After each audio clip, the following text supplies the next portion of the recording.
Have you revised your quotes for A Christmas Carol?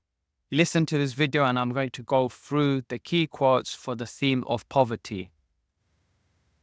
Scrooge says to Fred, "What reason have you to be merry? Aren't you poor enough already?" So this quote shows Scrooge's horrible attitudes towards Christmas. He bases his life on monetary values, and even in this statement, he refers to monetary terms. What reason have you to be merry? Aren't you poor enough already? He completely detaches himself from the idea of Christmas, because one of the reasons can be that he has to spend money on others and it's a day of waste for him. Quote number 2.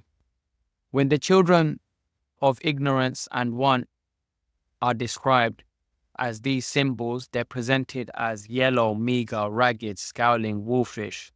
If we analyze this list and pick out the word wolfish, this suggests that these children have become like predators. They've become hunters, scavengers who are scavenging for food because society has failed in their duty to look after them and to preserve them. Children are often associated with innocence.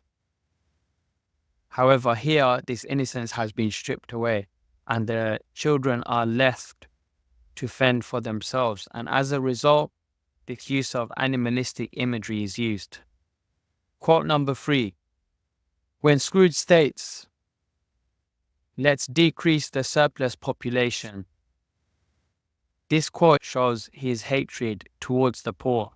He'd rather do nothing about the issue of poverty. He'd rather leave it unaddressed, and he thinks that his duty has already been fulfilled. He's clearly gaining money and increasing his own wealth, but he doesn't want to help anyone that needs it. And if we look at another quote where he says, "Are there no prisons? Are there no workhouses?" If you look into the context of the Victorian era, the workhouses were in horrible conditions. They were full of rats. The conditions were poor. If you were working there, you were likely to get injured. And there were children working there who would regularly get injured. But again, Scrooge rejects this and he refers to the workhouses. Are there no prisons? Are there no workhouses? He relieves himself of this duty. And all of these quotes show simply that Scrooge is someone who fails to take accountability for the poor. He sees no attachment to the poor, and his attitudes show a detachment to everything around